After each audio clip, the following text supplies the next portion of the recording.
Hi everyone, welcome back to my channel. Today's going to be a soft and romantic French braid. Just take 3 strands and then begin crossing them over each other. Make sure they're over. Once you make 1 stitch, begin adding pieces.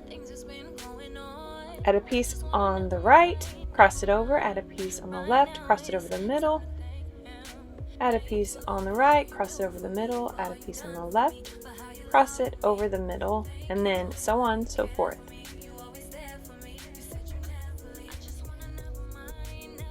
Now, to make this beautiful, soft and romantic, you want to begin pulling on it and making the braid big and puffy. Just take it, pull it on each stitch, and that should make it nice and even without messing up the braid. I'm taking not too small pieces just to make it more soft and voluminous. You can see here in the back I'm just pulling on each individual stitch as I go. That makes it easier to pull it apart before getting to the end.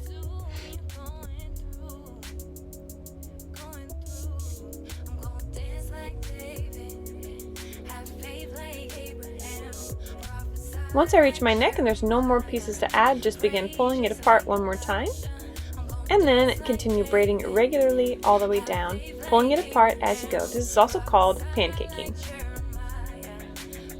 Just add an elastic at the end and then pull it apart one more time just to make sure it's nice and voluminous. You can do this however you like it, as big or as small as you want to. And that is it. Just hairspray it and your beautiful romantic braid is all done. I hope you all enjoyed this video. I hope you try it out. If you do, please send me a DM or tag me on Instagram, Elizabeth Yates Hair. Thank you so much for watching. Bye.